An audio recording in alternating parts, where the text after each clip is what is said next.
গুরু দত্ত বলিউডের সেই ব্যথিত কবি, যিনি পর্দায় তৈরি করেছিলেন নিজেরই এক স্বপ্নলোক। 1925 সালের 9 জুলাই বেঙ্গালুরুর এক সাধারণ পরিবারে জন্ম।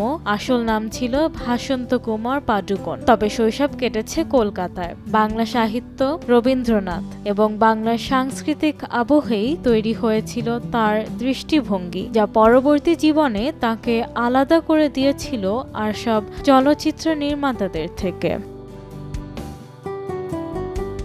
50-এর দশক বলিউড যখন রঙিন গান, নাচ আর বিলাসিতায় মেতে উঠছে, ঠিক তখনই গুরু দত্তের সিনেমায় উঠে আসে ব্যক্তিগত বিষণ্ণতা, সমাজের নির্মম বাস্তবতা আর প্রেমের অপূর্ণতা।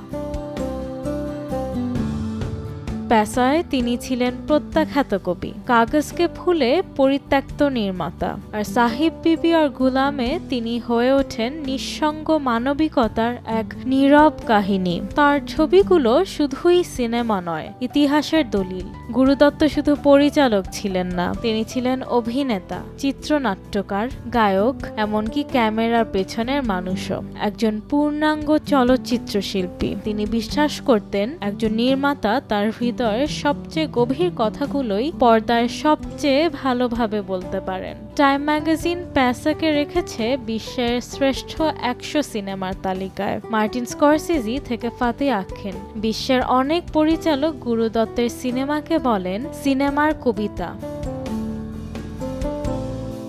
তিনি ছিলেন সেই শিল্পী যিনি দুঃখকে পরিণত করেছিলেন সৌন্দর্যে। চোখের ভাষায়, নিঃশব্দে দৃশ্যে, নিভৃতে বসে থাকা চরিত্রে তিনি তুলে ধরেছেন মানুষের সবচেয়ে গভীর অনুভব।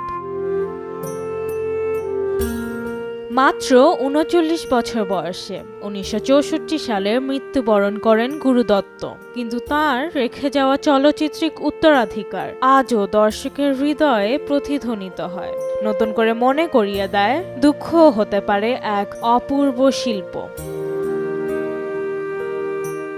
আয়রা আবিদ, সময় সংবাদ।